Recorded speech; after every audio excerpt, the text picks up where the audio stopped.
Hello दोस्तों, आप सबका स्वागत है मेरे चैनल पे। आज हम सीखेंगे कि ग्रिड व्यू को फॉर्मेटिंग के साथ एक्सेल में कैसे एक्सपोर्ट करें। आगे बढ़ने से पहले आप सभी से निवेदन है कि आप मेरे चैनल को सब्सक्राइब करें और बेल आइकन दबाना ना भूलें। सबसे पहले यहाँ पर मैं आपको web.config फाइल दिखा रहा हूँ, जहाँ पर मैंने कनेक्शन स्ट्रिंग डिफाइन कर रखी है जो कि नॉर्थविंड डेटाबेस को कनेक्ट करती है। नॉर्थविंड डेटाबेस की सारी जानकारी के लिए आप राइट हैंड साइड में दी गई वीडियो की लिंक पर क्लिक करें। तो चलिए शुरुआत करते हैं। सबसे पहले मैं ग्रिड व्यू कंट्रोल ऐड कर रहा हूँ।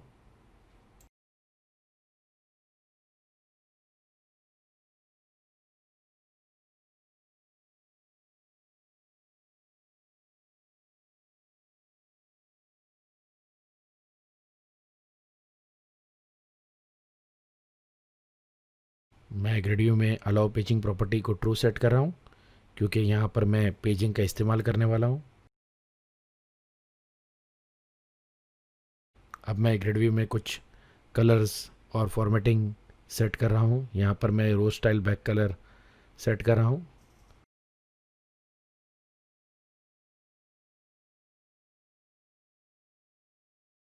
और उसके बाद मैं ऑल्टरनेटिंग रो स्टाइल बैक कलर सेट करूँगा।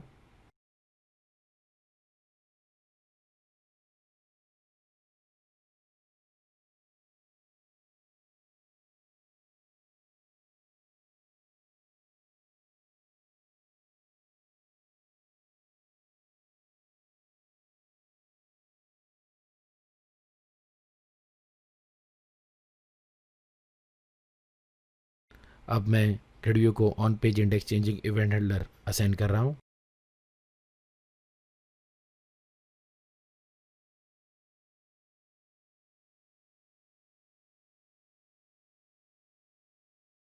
अब मैं ग्रिड व्यू में कॉलम सेट कर रहा हूँ।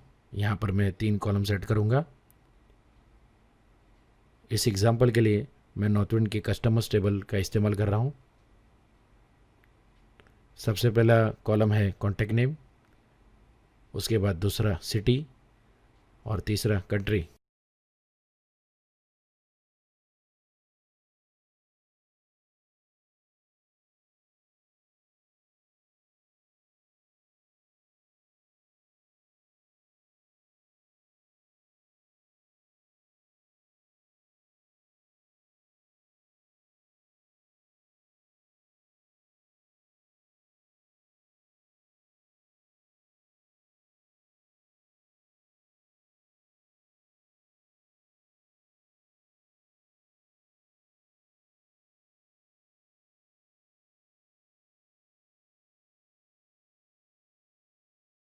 हमारे ग्रिड व्यू तैयार है। चलिए कोड बिहाइंड में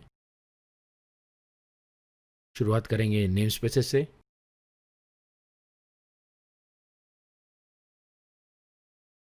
सबसे पहले system.io, इसका इस्तेमाल ग्रिड व्यू के एक्सपोर्ट में होगा। फिर system.data, यहाँ पर मैं डेटा टेबल का इस्तेमाल कर रहा हूँ।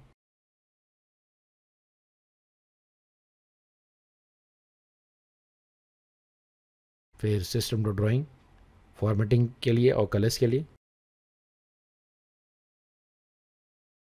system.data.sql क्लाइंट ADO.NET के लिए।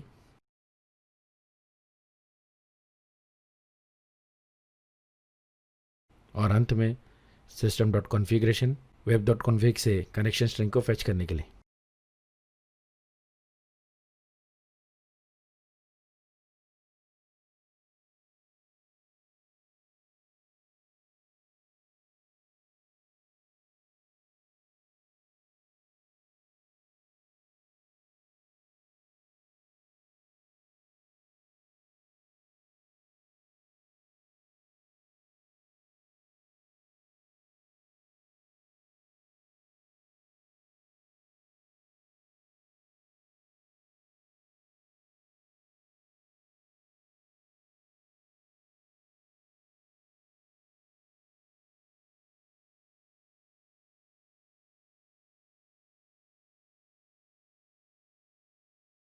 अब मैं एक मेथड क्रिएट करूँगा, बाइंड ग्रिड। इस मेथड का इस्तेमाल अलग अलग जगहों पर ग्रिड को बाइंड करने के लिए होगा।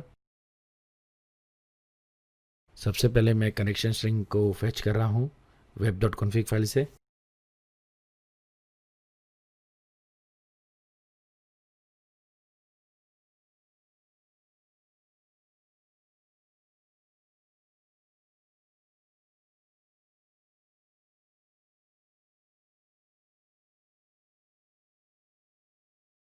अब मैं एसक्यूएल कनेक्शन क्लास का ऑब्जेक्ट बना रहा हूँ।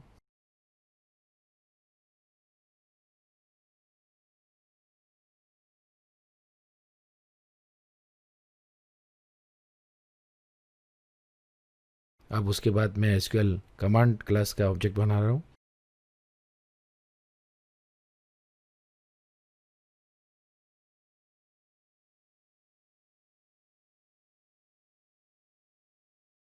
अब मैं यहाँ पर क्वेरी स्पेसिफाई कर रहा हूँ जो कि कस्टमर्स टेबल से डेटा फेच करेगी। अगली चीज़ जो मैं इस्तेमाल कर रहा हूँ वो है एसक्यूएल डेटा अडेप्टर क्लास, क्योंकि यहाँ पर मैं डेटा टेबल का इस्तेमाल करूँगा और उसे फिल करने के लिए हमें इस क्लास की ज़रूरत पड़ेगी। तो लीजिए, मैंने कमांड ऑब्जेक्ट को कनेक्शन सेट कर दिया है और एसक्यूएल डेटा अडेप्टर ऑब्जेक्ट को कमांड ऑब्जेक्ट असाइन कर दिया है।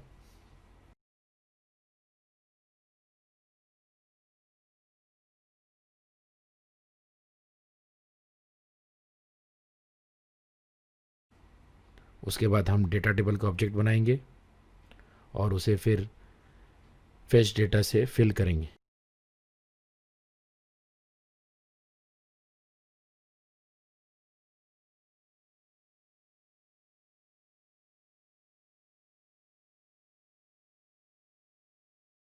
डेटा टेबल फिल होने के बाद हम उसे ग्रिड व्यू को असाइन करेंगे और अंत में ग्रिड व्यू को डेटा बाइंड करेंगे।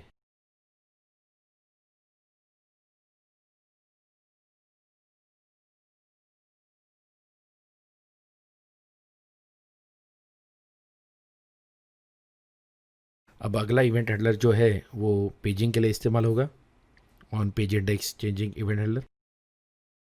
वीडियो में पेजिंग कैसे करना है उसकी सारी जानकारी के लिए मैंने एक वीडियो बनाया है और उस वीडियो की लिंक आपको राइट हैंड साइड में नज़र आ रही है। आप क्लिक करके उस जानकारी को प्राप्त कर सकते हैं।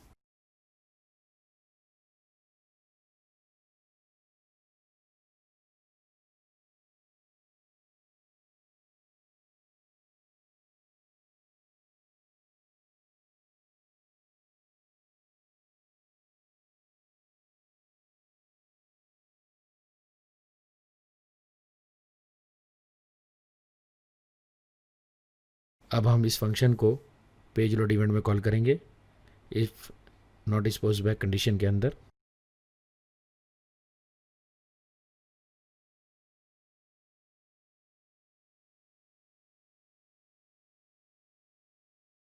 चलिए, हमारी कोडिंग हो चुकी है।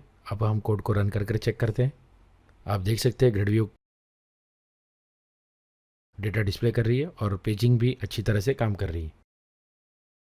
चलिए अब हमारे अंतिम पार्ट की ओर, जहाँ पर हम ग्रिड व्यू को एक्सेल में एक्सपोर्ट करेंगे।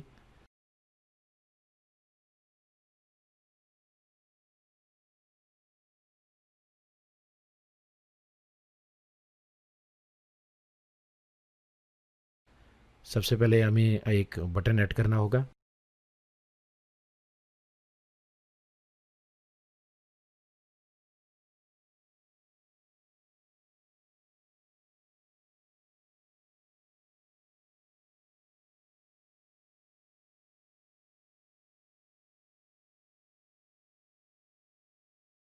अब मैं बटन को एक on click event handler assign कर रहा हूँ।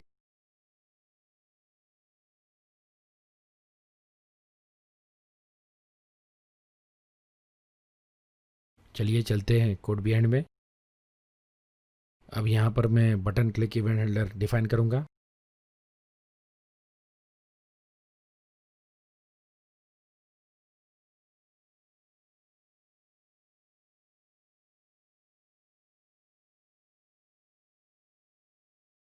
यहाँ पर मैं कुछ बेसिक जानकारी देना चाहूँगा कि एक्सेल में एक्सपोर्ट करने के लिए ग्रिड व्यू को रिस्पॉन्स क्लास का इस्तेमाल करके एक्सपोर्ट किया जाएगा और उसके लिए हम सबसे पहले रिस्पॉन्स ऑब्जेक्ट को क्लियर करेंगे।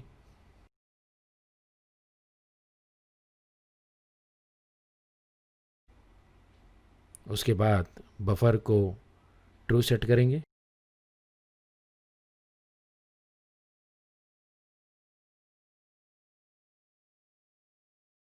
अब मैं रिस्पॉन्स में एक हेडर ऐड कर रहा हूँ, कंटेंट डिस्पोजिशन।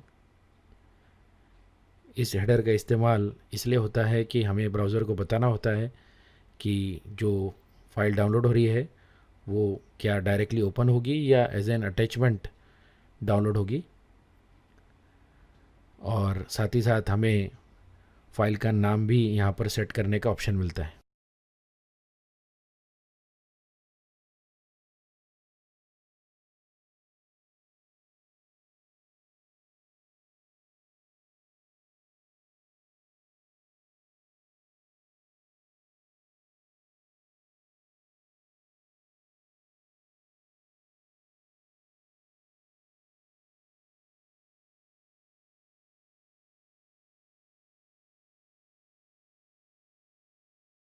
अब यहाँ पर एक और इम्पॉर्टेंट चीज़ जो कि है कंटेंट टाइप, जो कि ब्राउज़र को बताता है कि जो फ़ाइल डाउनलोड हो रही है वो किस टाइप की फ़ाइल है।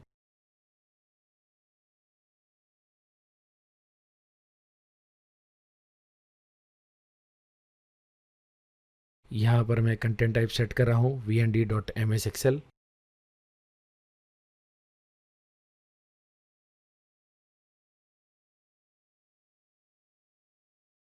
अब यहाँ पर मैं स्ट्रिंग राइटर क्लास का एक ऑब्जेक्ट बना रहा हूँ।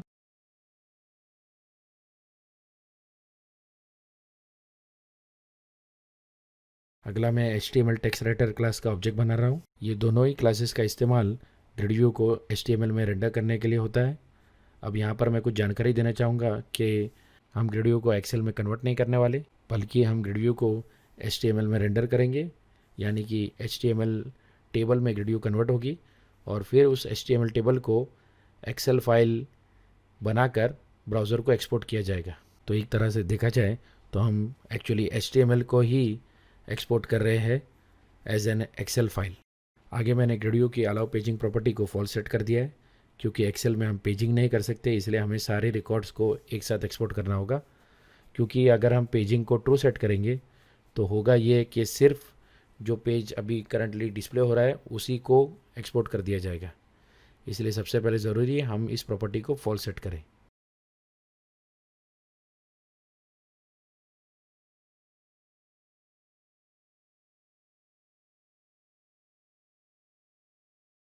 अब मैंने ग्रिड में फॉर्मेटिंग शुरू कर दी है। तो मैंने सबसे पहले एक लूप चलाया है हेडर रो की सेल्स में।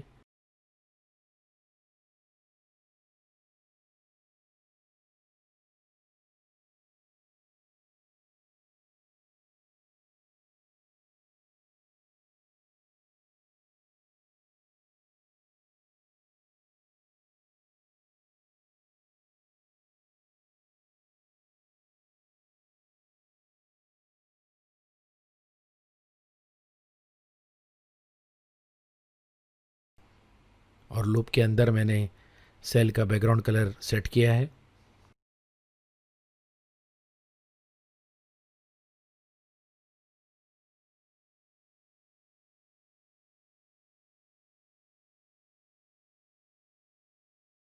उसके बाद मैं एक और लूप चला रहा हूँ जो कि ग्रिड रो पर चलाया जाएगा, और सारी रोज़ के अंदर जितने भी सेल्स है उनका भी बैक कलर सेट किया जाएगा।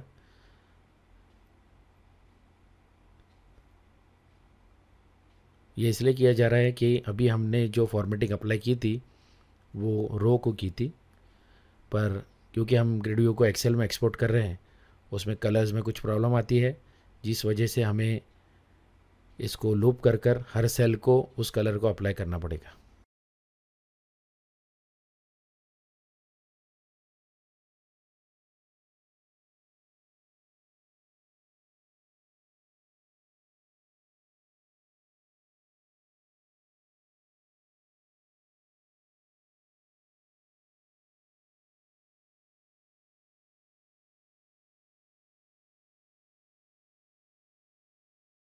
अब आप देख सकते हैं कि मॉड ऑपरेटर इस्तेमाल करके मैं ग्रिड व्यू में कलर सेट कर रहा हूँ।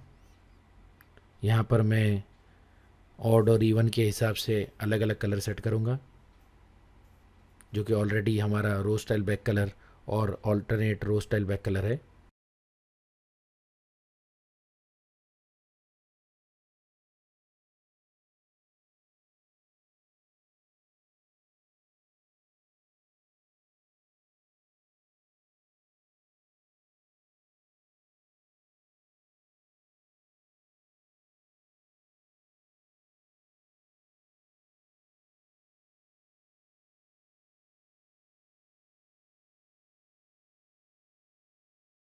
अब आप देखेंगे कि मैं सेल में एक CSS क्लास भी सेट कर रहा हूँ, टेक्स्ट मोड। अब ये क्या है? टेक्स्ट मोड जो CSS क्लास है वो अभी मैंने बनाई नहीं है, वो मैं रन टाइम पे बनाऊंगा स्ट्रिंग वेरिएबल के ज़रिए। इसका इस्तेमाल इसलिए होता है कि एक्सेल में जब हम डेटा एक्सपोर्ट करते हैं तो कभी कभी हमारे डेटा में नंबर होते हैं जो कि बड़े नंबर हो गए, तो एक्सेल की एक आदत होती है कि अगर नंबर बड़ा है यानी उसमें ज़्यादा डिजिट्स है तो वो उसे एक्सपोनेंशियल वैल्यू समझ के उसको कन्वर्ट कर कर डिस्प्ले करता है। तो इसे रोकने के लिए हमें एक CSS क्लास बनानी पड़ती है और उसे एक्सपोर्ट करते टाइम रिस्पॉन्स में लिखना पड़ता है, ताकि एक्सेल को हम बता सके कि ये जो सेल है इसमें स्ट्रिंग वैल्यू है, और क्योंकि उसमें स्ट्रिंग वैल्यू है इसलिए उसमें नंबर हो या कैरेक्टर हो वो उसे कन्वर्ट नहीं करता। और एक और चीज़ यहाँ पर मैं बताना चाहूँगा कि मैंने यहाँ पर रेंडर कंट्रोल फंक्शन का इस्तेमाल किया है, जिसे मैंने HTML टेक्स्ट राइटर जो ऑब्जेक्ट हमने पहले बनाया था वो पास किया है। ये ग्रिड व्यू को कन्वर्ट कर देगा एक HTML टेबल में, और उसके बाद हम उसे राइट कर देंगे रिस्पॉन्स में। अब क्योंकि रिस्पॉन्स में हमने कंटेंट टाइप में सेट कर दिया है कि डाउनलोड होने वाली फ़ाइल एक एक्सेल है, तो ब्राउज़र को यही लगेगा कि हम एक एक्सेल फाइल भेज रहे हैं और एक्सेल फाइल का ही कंटेंट भेज रहे हैं।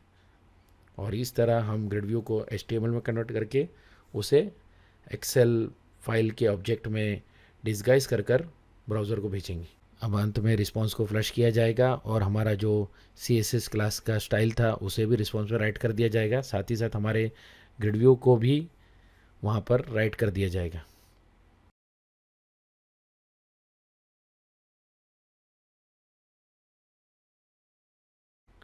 अब आप देख रहे होंगे कि मैं एक और इवेंट ऐड कर रहा हूँ, जिस इवेंट का इस्तेमाल इसलिए होता है क्योंकि अगर आप ग्रिड व्यू को रेंडर करते हैं तो होता ये है कि वो सिर्फ ग्रिड व्यू रेंडर होती है, ना कि फॉर्म। और क्योंकि हम यहाँ पर फॉर्म का इस्तेमाल नहीं कर रहे हैं इस वजह से एक एरर रेज होता है, तो उस एरर को सप्रेस करने के लिए इस इवेंट का इस्तेमाल होता है। तो चलिए कोड को रन कर चेक करते हैं। तो चलिए बटन पर क्लिक करते हैं। ये देखिए फाइल को ओपन सेव करने का ऑप्शन आ गया, मैंने ओपन कर दिया। ये एक वार्निंग आई है जिसे आप इग्नोर कर सकते हैं क्योंकि हमने HTML को एक्सपोर्ट किया इसलिए एक्सेल वार्निंग दे रहा है। आप देख सकते हैं ग्रिड व्यू अच्छी तरह फॉर्मेटिंग से एक्सपोर्ट हो चुकी है। तो इसी तरह हम वीडियो के अंत में आते हैं। सैम्पल कोड और डेमो की लिंक्स के लिए आप डिस्क्रिप्शन चेक कर सकते हैं। आपका बहुत बहुत शुक्रिया वीडियो देखने के लिए। जल्द ही मिलते हैं अगले वीडियो में।